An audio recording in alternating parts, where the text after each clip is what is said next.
सगळ्यांना शुभ सकाळ. कसे आहात सगळेजण?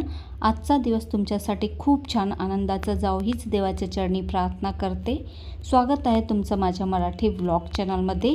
तर ज्या दिवशी अंगारकी चतुर्थी होती ना, त्या दिवशीचाच हा व्लॉग आहे. आणि पहा, सकाळचीच वेळ आहे. टिफिनमध्ये मस्त आलू वटाणे आणि कोबीजची भाजी बनवली होती आणि आलूचे पराठे नाश्त्यामध्ये बनवले होते. आणि बघू शकता एवढा सगळा पसारा पडलेला आहे किचनवरती. आत्ता मला हा सगळा पसारा आवरायचा आहे. सकाळी तुमचीही अशीच घाई गडबड होत असेल नाही का? लहान मुलं असतील तर त्यांची शाळेची तयारी करणं, नाश्त्याची तयारी करणं, आणि मोठेही मुलं असतील तरीही त्यांच्या नाश्त्याची तयारी करणं, ही सगळी घाई गडबड तर आपल्या सगळ्यांच्याच घरामध्ये होत असते सकाळी. असं तर आत्ता लहान मुलांच्या सुट्ट्या सुरू आहेत, म्हणून मग ज्यांच्या घरात लहान मुलं असतील त्यांना तर थोडंसं निवांतपणा असेल. पण आता ज्यांच्या घरात मोठे आहेत, जॉब करणारे आहेत, त्यांना कशाचा निवांतपणा? त्यांना तर रोजचीच ही घाई गडबड असते टिफिन बनवायची. तर माझंसुद्धा तसंच आहे. मला ही रोजच टिफिन बनवावाच लागतो.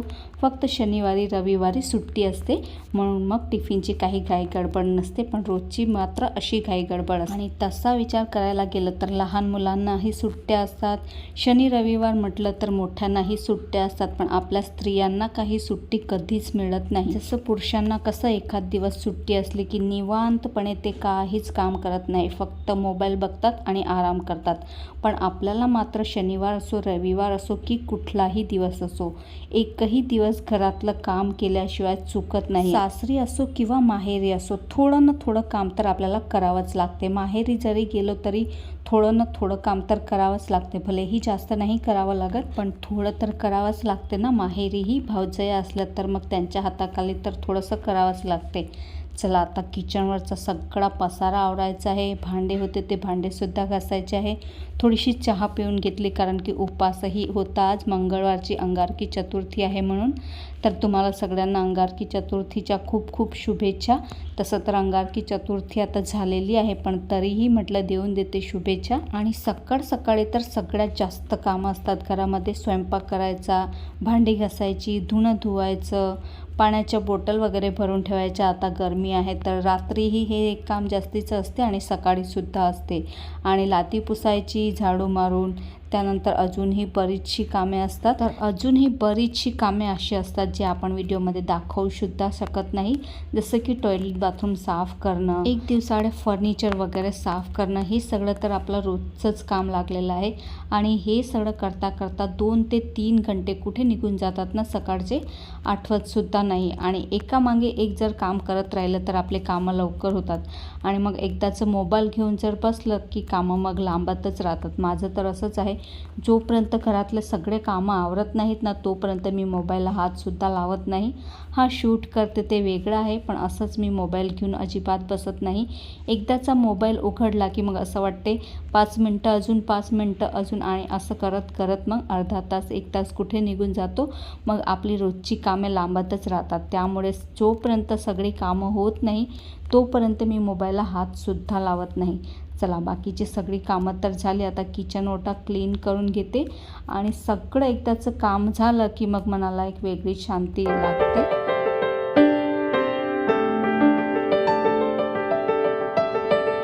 आणि सगळं किचन जेव्हा स्वच्छ, क्लीन, नीट नेटकं होऊन जाते तेव्हा एक वेगळाच आनंद होतो.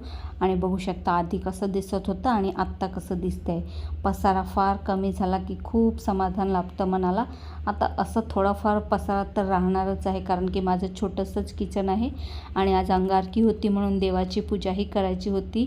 आणि गणपती बाप्पाची सुद्धा मी आज थोडीशी वेगळी पूजा करणार होती. तसं तर मी वेगळी नाही मांडत दरवेळेस, तिथेच मंदिरातच पूजा करते मी गणपती बाप्पाची. पण आज म्हटलं चला थोडीशी वेगळी पूजा मांडून बघूया. आणि मग पहिल्यांदाच मी अशा प्रकारे वेगळी पूजा मांडून गणपती बाप्पाची पूजा केलेली आहे. कशी वाटली तुम्हाला पूजा मला नक्कीच कमेंट करून सांगा.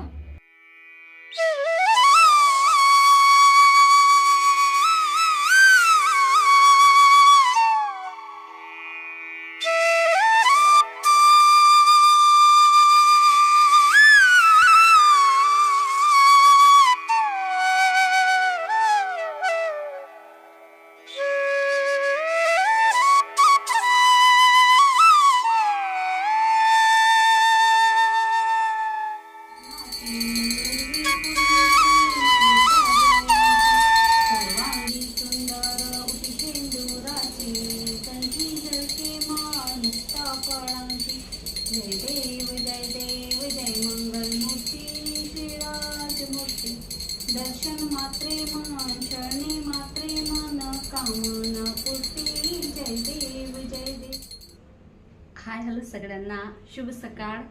तर चला पूजा तर झाली माझी मस्त आणि थोडंसं आवरलं मी स्वतःचं आणि आता मला आमरस बनवायचा आहे. आज उपास आहे. तुम्हाला सगळ्यांना अंगारकी चतुर्थीच्या खूप खूप शुभेच्छा. तर चला आता रस बनवायचा आहे. तसा तर संध्याकाळी लागणार आहे पण आत्ताच बनवून ठेवला तर मग संध्याकाळपर्यंत फ्रीजमध्ये मस्त थंडागार होऊन जाईल. आणि पुऱ्या नाही बनवणार, पोळ्याच बनवेन मी संध्याकाळी. आणि आज मला मोदकसुद्धा बनवायचे आहेत, ते सुद्धा 3-4 वाजता बनवून घेईल. कारण की मग आत्तापासून बनवून ठेवले तर मग संध्याकाळपर्यंत थोडेसे नरम होऊन जातात. म्हणून मग 4-1 वाजता बनवायला सुरुवात करेन. 4-1 वाजता स्वयंपाकालाही लागून जाईल. सोबतच मी ते मोदकही बनवेन आणि मग बाकीचा स्वयंपाकही करेल. आता फक्त रस बनवून ठेवते. चला तर मग मस्त अशी पूजा केली. आज साधी सोपीच केली, जास्त काही मी करत नाही. मोठी पूजा छोटीशीच पूजा करते मी. तर गणपती बाप्पांना मंदिरातच राहू देते, अलगून काही पूजा करत नाही. पण आज म्हटलं थोडंसं करूया वेगळी पूजा, म्हणून मग थोडेसे वेगळे ठेवून सगळ्याच पूजा केलेली आहे. बाकी तर मी मंदिरातच ठेवून पूजा करते. तर तुम्हाला कशी वाटली माझी ही छोटीशी पूजा मला नक्कीच सांगा कमेंट करून. चला आता आधी रस बनवून घेते. तर पूजा केली आणि मग लगेच मी आमरस बनवायला बसले. आणि कारण की मला मोदकही बनवायचे होते पण आत्ता बनवले तर 1-1.5 तास निघून जाईल, मग व्हिडिओची कामं राहून जातात. मग म्हटलं जाऊ द्या, आता रस बनवून फ्रीजमध्ये ठेवून देते म्हणजे संध्याकाळपर्यंत मस्त थंडगार होऊन जाईल. आणि मग व्हिडिओची कामं करून घेईल दुपारच्या वेळेमध्ये. आणि मग संध्याकाळी 4-1 वाजता मोदकही बनवायला लागेल आणि मग स्वयंपाकही करायला लागेल. म्हणजे दोन्ही कामं एकासोबत होऊन जातील आणि मग दुपारच्या वेळेत माझा व्हिडिओची एडिटिंगची कामंही होऊन जातील.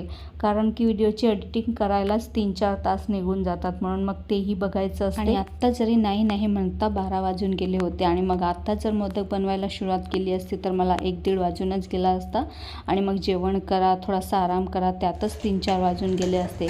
मग म्हटलं मग व्हिडिओची कामं तशीच राहून गेली असती. म्हणून म्हटलं मग जाऊ द्या, आधी फक्त रस बनवून ठेवून देते आणि मग संध्याकाळीच मी मोदकही बनवेल. स्वयंपाकाच्या सोबतच होऊन जाईल.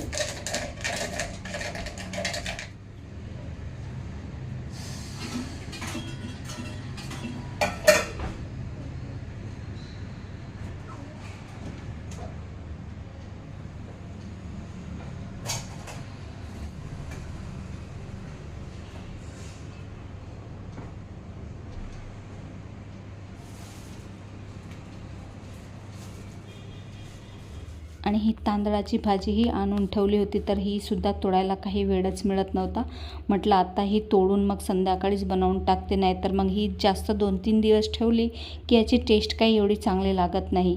आणि चवलायची भाजी म्हणतात त्याला, कोणी तांदळाची भाजी म्हणतात, तर आम्ही चवलायचीच भाजी म्हणतो. आणि उन्हाळ्यामध्ये ही भाजी खाणं चांगलं असते, थंडक राहते आणि पोटामध्ये.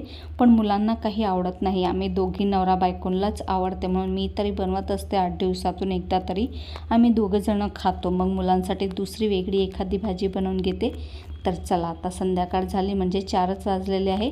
आता भाजी तोडता तोडता अर्धा तास तर निघूनच गेला होता. मग व्हिडिओची कामं केली, जेवण केलं, थोडासा आराम केला आणि मग 4 वाजता आता लगेच स्वयंपाकाला सुद्धा लागून गेली. आणि मोदकही बनवायचे होते. आधी म्हटलं ही चवलायची भाजी करून घेते, काही उशीर लागत नाही या भाजीला, अगदी साधी सोपी आहे.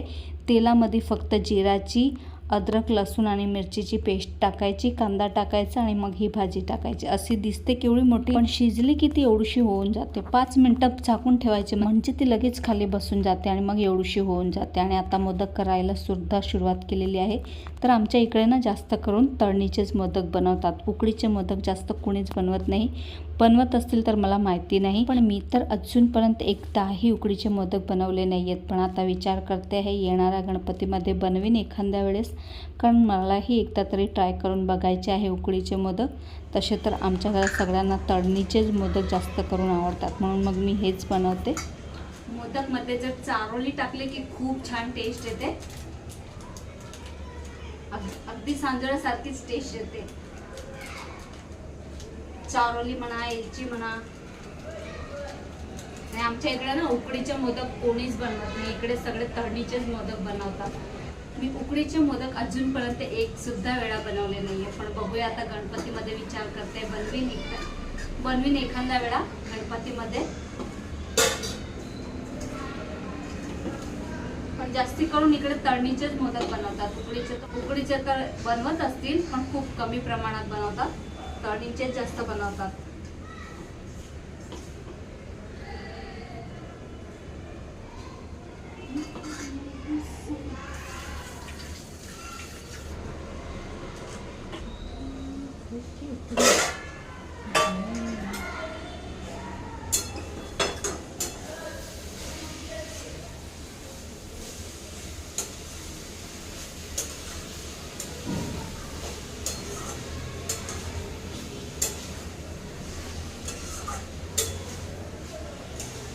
पोळ्यांचीही कणिक भिजवली होती, मग त्यासोबतच मी मोदकचीही कणिक भिजवून घेतली आणि लगेच मग मी मोदक बनवायला सुरुवात केली.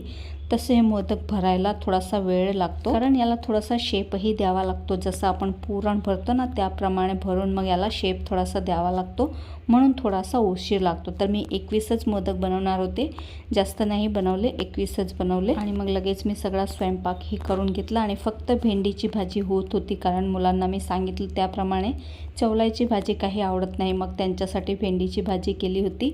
आणि आता तळताना काही मी शूट नाही घेतलं, मग खोटा व्हिडिओ तो लांबतच जातो, म्हणून मग मी शॉर्टकटमध्येच तुम्हाला दाखवत आहे.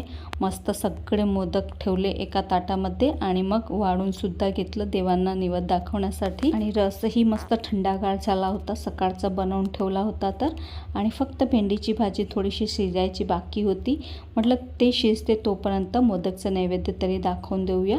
बघा रस अगदी मस्त थंडागार झाला होता आणि थंडा थंडा रस प्यायची आणि खायची काही मज्जाच वेगळी आहे, नाही का?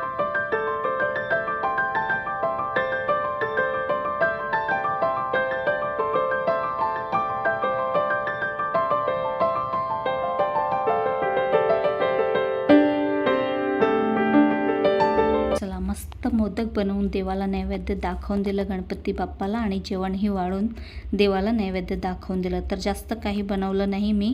तसं तर विचार करत होते सकाळचं आलूच्या पराठ्याचं पीठ पडलं तर त्याचे बटाटे वडे बनवू, पण मग अशा गरमीमध्ये जास्त तळलेलं खायची काही जास्त इच्छा नव्हती कुणाची, म्हणून मग मी स्किप केलं. चला तर मग आजचा हा छोटासा व्लॉग मी इथेच थांबवते. अपेक्षा करते तुम्हाला आजचा व्हिडिओ आवडला असेल. व्हिडिओ आवडला असेल तर व्हिडिओला लाईक करा, शेअर करा आणि चॅनलला सुद्धा सबस्क्राईब करायला विसरू नका. भेटूया पुन्हा अशाच एका नवीन व्लॉग सोबत. तोपर्यंत स्वतःची काळजी घ्या. बाय.